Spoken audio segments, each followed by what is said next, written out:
Welcome to the Daily Jerry Otterson podcast. During the course of his fieldwork, the presenter has noticed that all men are beginning to look alike, in much the same way as plastic surgery is making all women look like trout-pouting sisters.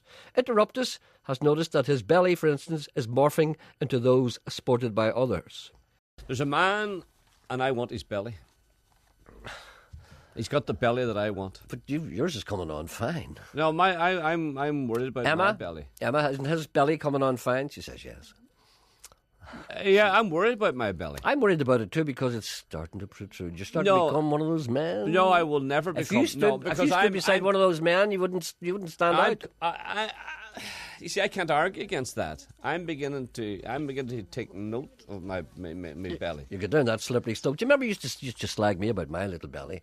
My belly's gone now. It's gone. But there's a man that I know, you see, and I look at him and I say, that's the belly I want there. Did you care to identify him? No, I wouldn't say. I wouldn't mention his name. Is he a local man? Is he? He is and he isn't. Is he a man that would be on television? A television belly? No, he's not a man. Nobody knows who this man is. If you named this man, it would embarrass him because he's not in the public eye. Is that what you're saying? Well, he is in the public eye. Well, if you said his name, would we know it? Would I know his name? Yes, you would know him. Oh, yes. Would some of the listeners know his name? Yes. Would they identify him? Yes, well, why not name him? I don't want to. He may be proud of his belly and may be happy that you want it. I don't think he knows he has a good belly. Well, tell me who he is. No, I don't want to mention him. I can't picture his belly unless I put a name on the belly. No, I'm not going to tell you. Let me put a name on the belly. I'll tell you privately. Privately is no good. We're on the radio now. No. Go on, I'm not going to mention his name. I'm not going to mention his name. You're no fun. No, I don't want to, but because he's my role model. No, Is he? Aye. Is he a snooker player? No. And I said to myself, that's the belly. Why could I not have a belly like that? Well, do you think you can shape your belly? No, because it's my physical shape. Because I see your belly taking on a life of its own. No, basically. a doctor told me. He says, no, you've just got one of those bodies. He says, you'll never have the six pack unless you really worked at it. Did you ask him if he could have a six pack? I says, where does my belly start? Way up there. See where your belly. See, normal men's bellies start. Yeah. Mine starts all the way up here at the top of my rib cage. Below your nipple. But part almost right beside. I know. That's what I'm saying. Below your nipple. Just that's where your belly starts. starts. Do you see where it starts? Stop me pointing. Emma, don't be looking. My belly starts there. It's an awful... Emma, don't look at that. This is what happens when you're pregnant. You don't want to be reminded of that. I hate my belly. I know you do. I hate it too, but I don't like to say to you about it, because you're sensitive. I don't want to mention it to you. No. I only brought it out there. I only brought it in, in passing as part of an anthropological exercise. Janet keeps trying... Is that Janet there or is that Emma? No, it's Emma. Janet keeps telling me I'm all right. She says, but she's saying that because she's only saying that I know. No, she thinks you're her boss. No, she says. That's what she's saying. That. She says, you're all right. She says, there's nothing wrong with you, you're all right. She keeps saying. She's all right compared to all the other people. That's what she But means. I don't believe it. No, but you're all right compared to the rest of them. But these are the people in pubs. These are the people you don't see. These are people who don't smoke anymore. This is what happens to these people. They start out smoking, then they stop smoking. Then they get married. Then they had children. Then they started to go to the pub at night because they couldn't stand to be in the house. Men. And then these are the men who go to pubs to watch football because they can't watch football in their own house because they can't stand the wife shouting at them. And they drink and they're drinking pints and they're not smoking. They get the big bellies. There's consternation over legs. Legs will be required to run the New York Marathon and must be treated with the utmost respect. Hard days lie ahead on the east coast of those United States. I could never lift my legs. I noticed that. I noticed your legs are becoming increasingly, I suppose, horizontal. Yeah. No, but when you try to do exercise, when you were younger, and you would lie on your back and lift your legs up. There used to be an exercise, you would lift them up about 18 inches off the ground, count to 10 slowly, then lift them up another bit, count to 10, then up, and then let them down again. No, you're doing all these sort of exercises. But this is me now. And I couldn't do it. I used to cheat. I used to count to 10 very quickly. Once if I was in the 10, then you see, you can't I could fool never yourself. do it. And this, this lying on your back and touching your toes. I just couldn't be bothered doing that. So, No, I understand the dilemma. I understand the torture and the pain you're going through.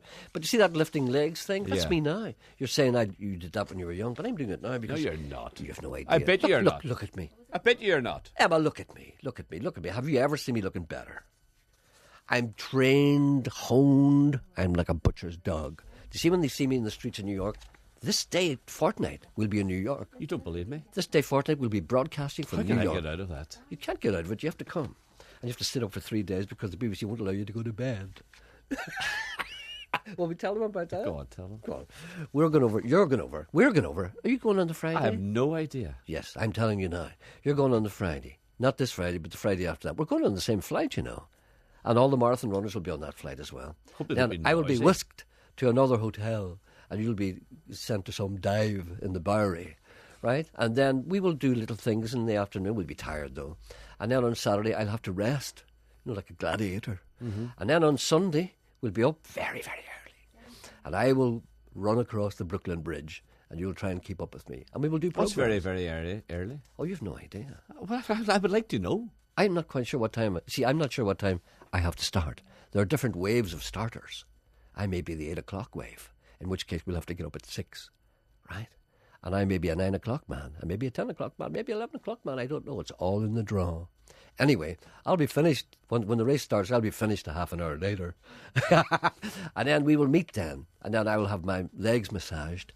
And then I'll go to bed very, very early, because we are broadcasting this program on Monday morning live. And that's from New York. And it'll be 5:30 in the morning in New York when we say, good morning, everyone. It'll be 10:30 here. It'll be 5:30 in New Means York. up about 3 o'clock in the morning. 3 o'clock in the morning. I'll have to get up at 6:20. I'll have to get up at 5:20. But you and Mr. Bradley have to get up early to prepare the programme. I'll get up a quarter of an hour before it starts. We'll as be up usual. about 3 o'clock in the morning. I think so. And then all that day, Yes. you won't be able to go back to bed because you'll have nowhere to go to, because you have to check out your hotel. And then you have to fly back that afternoon. And then you have to lose another 5 hours. And then by the time you get to here, you won't know where you are, because you'll been up for like 2 days. BBC won't let you stay another night. So when we finish the programme at half 6... You have to walk around the streets. 7 o'clock in the morning. Yeah, in you have to New walk. York. You can't go back to your hotel. We have no hotel. No, We've because no you'll have hotel. checked out. Our next segment is concerned with furnishing golfer Darren Clarke with a new laugh. You may think that his old one has served him well, but you can't stand still in this world. Darren Clarke, that is one of the Open. It talks in bits. We spurt like. We spurt, and then he stops. That's right. And then he talks for another bit. It's I want to. I want to open. I want to. I want to open. That's too fast. No, but he does that. He says, See, this is for benefit of English people. You won the Open? That means I won the Open. Yeah, I won the Open. yeah, but, I mean, won the Masters. No. You know, well, let's give him a laugh.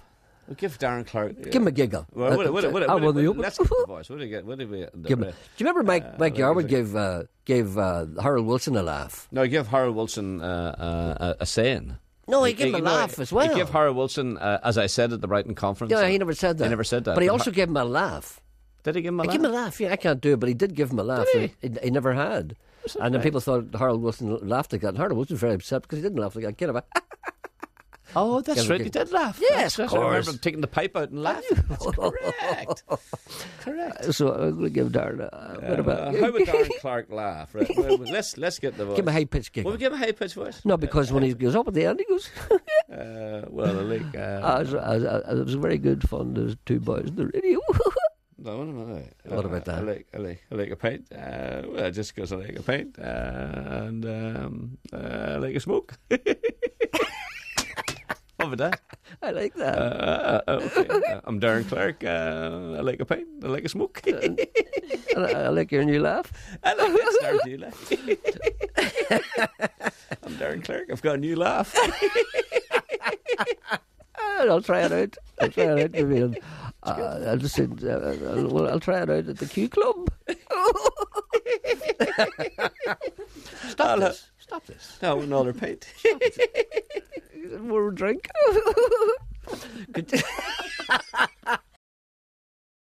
Mr. Coyle's list of famous impressions has increased by 1, following his efforts at staying awake on the sofa when Match of the Day was on. He has taken his Andy Stewart, crossed it with Ur Woolley, and come up with, yes, Alan Hansen. Yeah, I'll tell you what. It always starts with, I'll tell you what. Yeah, I tell you what, if you ask me, I mean, Gary Lineker's just asked him a question. What do you think? What will United do? What will Sir Alex Ferguson do now with the players? Alan, I'll tell you what. If you ask me, I'll tell you what. And it's on. I'll tell you what. I'll tell you what they need now. They need passion. They need commitment. They need determination. Above all, I'll tell you what. If you ask me, above all, I'll tell you what they need now. They need to play for the jersey. Those guys got to go out and play for the Jersey. I tell you what, if you ask me, that's what I'd say. If you ask me, I'll tell you what.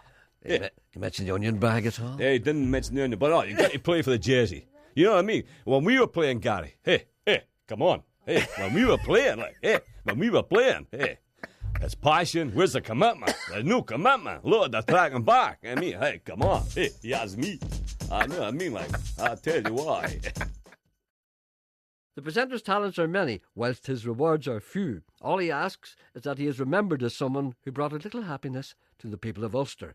And if he's ever discovered stealing microphones by the BBC, he's another skill to fall back on. I remember sitting one night, it was a Friday night, I remember it well, and I had no money, you see. I remember saying to myself, God, you know, I'd love to go out for a wee pint tonight.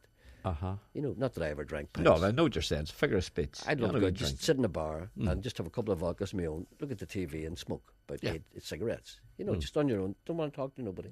I said, I'd like to do that, and I can't do that because I have no money. Mm-hmm. And the phone rang. Yes. The phone rang. I went, hello, is it? Taxis? I went, yes. Pick up mechanical 14 and where are you going to? There, across the border. Bridge, across the border. I says, I'll be there in 5 minutes, sir. I get into the car. I drove, I picked them up, brought them down across the border. Give me a fiver. That's breaking the law. At that time? No, you have to put that £5 in. Put that towards your charity fund. And do you know what I did there? I broke the law again. What I did was I went to the nearest bar and I sat outside. I parked the car outside and I had about 3 or 4 vodkas and then I drove home. I hope you drinking and driving then. Yes. I hope a policeman arrives here at Radio Foyle. I hope you can still be charged with that. This is 20 years ago. Well, you admitted it. I hope you're. What is this, retrospective justice? I would love you to be fined, or else get a month in jail. I want to visit. He was jailed retrospectively. I want to see you in jail. When the presenter is eventually released from prison, the experience will only make him stronger and will be another backstory for the inevitable X Factor appearance. Mr. Coyle is at work on it already. I noticed that when the family backstage, there must be at least one member of the extended overweight. Family. No, but must cry. Yeah, but at least one of them must be really seriously overweight. I looked at it once. What's going on here? What's this? They're all crying. A crying competition? It's the emotion. But you see, but you also must have a backstory, which means that something horrible must have happened to you that you haven't really got over yet. So what's your... Look, listen, Valerie's waiting for you. I want to know your backstory. Is this a real live backstory? I can't talk about it. Well, talk to Valerie. Oh, the only thing that makes me happy is to sing. We've got calls waiting for you here. The only thing that makes me able to carry on is my voice. Brian. See, I will survive! I will survive! See, when I sing, I feel better. It's raining men. I remember seeing the show one night, and one of the judges started to cry. Yeah, this girl. I don't know who she was. Cheryl Cole. She always cries. Was it her? Yeah. Are you sure? Possibly. Well, I'll tell you the story. She invented crying. And you tell that me. Was Dana. Dana cried first. And this girl was on, and she was singing. And and then this judge said, she says, "You remind me of my mum." That was my mum. Backstory. If only my mum dead mother. Sing. You remind me of my dead mother. Backstory, you say. What's that about? Well, unfinished business, you know. There's that girl. You remind me of my mum. It was Teresa, Jerry says, or Emma says. What? Talisa. Talisa. Oh, you mean recently? I don't know. You remind me of me mum. I'm raining men. As she said, she used to hear her mum out the kitchen. Mum were out making dinner, and mum would sing along with the radio, and I would cry. And she wanted her mum just to have one chance of being a singer. But she never got it. No. But this girl was her mum. You're my mum up there. Yeah, what, she 15, was she? No, she was 42 or something like that. And but this what made the story. This is why she cried. She says, "You mean you're 42?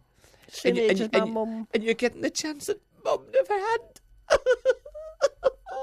You're crying good. You see? I think you could be a judge. The whereabouts of engineer Ken are discussed now on a day when the BBC's technology is proving to be less than adequate for the presenter's needs. Trying to do all kinds of things. My email won't. I mean, nothing is working today. Nothing. I'm going to play a record. Where's now. Ken? I don't know where. I don't care where he is. I don't care where he is. I know That's where he is. That's the stage I've reached. I know where Ken is this He's having morning. his tea. No, he's not. Where is he? Where is he? Will I tell him? Where is he? Will I tell him? No. No, Emma said I'm not to tell you. Go on, tell me. Will I tell him? Where is he? Emma says I'm not to tell you. Go on, tell me. What do you mean Emma says not to tell me? I'm the presenter. Yeah, but Emma doesn't want you to know. It's not... Where is he? I can't tell you. Emma says Where no. is he? Where is he? He's at a meeting. About his pension? Aye. A pension meeting. What about Anna on Should be a 2? meeting about euthanasia. Anna's on 2. All right then. Good morning, Anna. Good morning, Jerry. Ken's at a meeting about his pension. Well, good. I hope he's successful and that he gets good news about his pension. Are you serious? Yes. Yes, we've no one. No, there's no one watching us this morning. He's got some nerve. Hasn't he? Might as well. He's I think he deserves a good pension after all the stick he takes from you two. I think he should go to the elephant's graveyard. You know, the elephants go and drag their bones and they lay down. They don't like to see people seeing them dying. Ken's gone upstairs to die.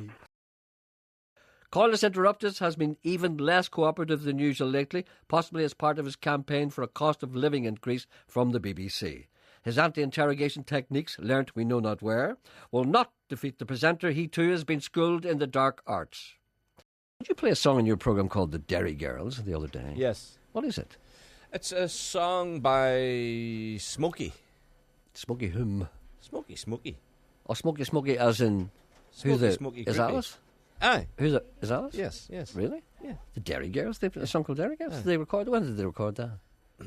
Recently? Why must I drag everything out of you? Will you tell me about it? Well, I'll tell you why. It's by Smokey. Is that all you're going to tell me? All right, I'll tell you why you have to drag everything out of me. Because you're asking me questions. It's just, you're right. You said to me, who recorded? Smokey, Your Honour. What? Ask me about... Let's say you ask me that question. I don't know the answer. But this is how I would answer. Go on, ask me. Who recorded that? You've already rehearsed this. No, I haven't rehearsed anything. No, I know nothing about it, but this is the type of answer I would give you if you asked me the question if I was on the radio. Ask me who recorded that. Do you know of a song... Did you play a song called Derry Girl? As a matter of fact, I played it on my programme yesterday by a band called Smokey. I discovered it because a young lady told me about it. I went on the net and I got a hard copy of it and I played it. It's very interesting, actually. I'll tell you what the instrumentation is. They use it's what's called talking. See, when I say, what was that, Smokey? Yeah. You know, that's not enough. I just want you to tell me about it. Go on. What was that song you played yesterday? What song? What was that song, The Derry Girls, you played yesterday? Who was that by? A group called Smokey. Well, you see, you're missing the point here. See, if you asked me that, I would tell you more. No. All right then. You've got to ask. You've got to ask. No, but I'm a guest on your show now. I'm a Robert Mitchum. You certainly are. Right. Come on. I'm Robert Mitchum. All right then. All right. Smokey. Okay. I believe you played a record in your show the other day called The Derry Girls. Yep. Who was it by? Smokey. Is that the same people who recorded Is Alice? Yep. Why did they record a song called The Derry Girls, being as they are not from here? I think one of them married a local girl. Ah! Light at the end of the tunnel. What was this man's name, do you happen to know? Which man? The man who married the Derry Girl. I don't know Smokey's lineup. You don't know Smokey's lineup? No. Where did you get this record? Was it given to you by the member of the public? Did you hear about it through various forms of media? I got it through the jukebox. Which jukebox was that? Situated in an Italian cafe, or indeed a jukebox that we have here, which we call the jukebox, which is a BBC facility for downloading music that we may want to play on the radio. Yes. And what is it like, this song, Derry Girls? Is it any good? Would I like it? Could I play it? Oh, that's I don't know. You can get it. Would it fit into my brief? No, I don't think so. Is it a kind of a who the is that type of song? No. Who the where the is Derry? No, it just so happens. Where the is Derry? That kind of thing. There's people from Wales who are visiting Derry, and they wanted to hear that song. And then I was doing Tom Jones for for Janet. Would you care to do Tom Jones again? I was doing it for Janet. Go ahead. I know, but it brought to mind. What was the context you were doing Tom Jones? What context? I were you happened doing to Tom say Jones? that I like the Welsh accent. I said to Janet, I like the Welsh accent, and this, and I happened to say Tom Jones. But then I discovered that there's another word that we can't say. You know, there's certain words. No. And what you? You and Right. I. And I think the other one is no, Young. Young. Young. We say young. Young. Young. No, but that's Young. near enough. No, but young. See, I was trying to do Tom Jones. I said, when I was young. You see, it's very. Younger. You see, young. I sang in the church choir. You see, young. You see, but you'd have to sing young if you were Tom Jones, wouldn't he? Would Tom Jones say young when I was would. young? I think you would, yeah. And Tom Jones, his eyes stand. They stand out more than these. Eyes are popping out of his head. I Yes. thought that was the plastic surgery, The eyes. but apparently it's No, it's genes. When I was young, and I had a problem with young. But that's only a Welsh accent. That's only a way Welsh people would say young. young. That's 3 syllables. Young. Young. But we say young. We say young. Young. Young. But we can easily alter that to young. You see, No, we, if you we- were, if you, when we say ye, we No. can't alter that at all. you because young one. Geordie Tuft has emerged from his dwelling place with a healthy crimson glow surrounding his every breath. He has tales of rabbits and their feet. Did you hear that? I have heard that a rabbit's foot will bring a person good luck if worn round the neck, yes? Didn't help the rabbit. Didn't help the rabbit. Rabbit lost his leg. but I give them to them. Pardon? I give them to them. You give them to whom? Well, there was 2 women and a man. Oh, a woman and a man came to you. 2 women and a man came, and you gave them a rabbit's foot? And then another woman come. Well, you're only 4 feet. What? That was the 4th foot dealt with. That's two feet each. No, a foot each for the 2 women, a foot for the man, and the other foot for the other man who came How's later. your father more still working? Is she? And these, did you treat these feet? Did you make sure that they were dehydrated? Oh, yes. Oh, I know. You don't want any stinking feet hanging around a woman's neck. No, but I don't know. Is there such a thing as that, Jerry? Well, it's an old-time superstition, an old wives' tale, I imagine. There must be some, possibly some ancient origin to that. I know that you live up with your uncle or something. You're a man of the land yourself. I am a man of the land, yes. First generation removed. My people were men and women of the land, and I was the first. You got tallies and all, and Well, I didn't do too much of that. It didn't agree with me. I was the first city person in our line, and the people before me were creatures of the land. So I have to say I'm descended from men of the land. And in an earlier, when I was very young, I used to spend a lot of time on the land. And I know that. Used to try and make me pick potatoes. Your landman hurt like. I've punched in the ears around haystacks. I've seen the dormice run. The presenter has often been seen walking the country lanes, talking to the cows in the field. Up until now, they've been reluctant to phone in or take part in any way, but an interpreter has made himself available. Well, Jerry, you see, I've perfected an art over the years. I've been able to mimic the roar of the cow, and when you're maybe sitting up at a wake house at night and people's discussing the winter weather, well, you try to explain it, and the city folk or the town folk don't understand the different pitches in the roar, you see. Maybe you could demonstrate on this radio today. Well, how long, Jerry? I'll first of all, I'll do the bad winter roar. This is a cow explaining to the people who are watching and listening that the coming 6 or 7 months may be inclement. That's right, Jerry. A bad winter ahead. Yeah. And the pitch, I don't know how to set the phone down, Jerry. The pitch of the roar would be lower. It'd be like this. I want you to listen to this, Sean. Mm-hmm.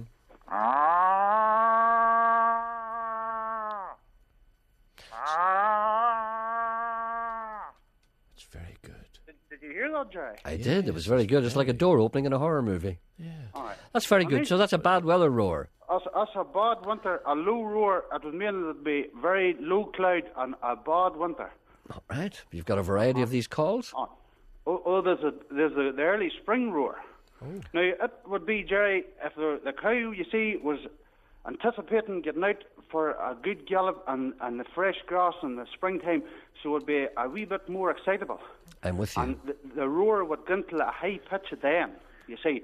That would be. Now, I'll demonstrate it for you. How long? Can you hear me there, Jack? I can hear you. You're doing fine. Work away. How long there? Everything is fine. Oh. That's right. That's good. That's brilliant. Mm-hmm. Did you hear that, Jay? Sounded like the cow was mating there. But I mean... Would be, well, now, this part of the country, Jay, that there would be known as the cow's looking the bull. And it would be a similar roar. Very, very easy to confuse with the good winter roar. I sensed that right away. I could see the similarity, the mating roar. Yes, go ahead. And then, Jerry, you see, well, that's what I phoned to tell you. Basically, that was it. Well, could I ask? Is there a call for is there a cow's call when it wants milked? Because it seems fairly desperate. It seems fairly desperate. It wants in to be milked. Oh, there is, Jerry. I can do that one. No, let's hear. I can do that one. Do you want me to do that one? Go on ahead to see all what right. you're like. No, let's hear it. Right, Peter. No, Jerry, that wouldn't be the way my cows would roar now. They would roar. No. Go ahead. I'll to demonstrate for you, Jerry. A cow looking milk. It's a prolonged roar. Yeah. Right. How long do I say? How long? Right, okay. That's right. Did you hear that? Bit of a strangulation there at the end. You can hear the strayed. The cow is hefting. You can hear the udder bursting almost. Yes. Yeah. You can feel the pain. I can feel the pain there. The lower abdominal pain. They're desperate. They're looking in to get milked. Like if you're walking around with 6 gallons of milk between your legs and your, you'd be looking to extract it too. Like it's hard to imagine, but I can imagine. I can imagine what road that cow's going down. There is a great roar when the cow is looking the bull. Now, Let's have that one. You want that too? I do. How long now? It would be more of a stop-start roar. Emma, put your fingers in your ears, Emma. You don't want to get.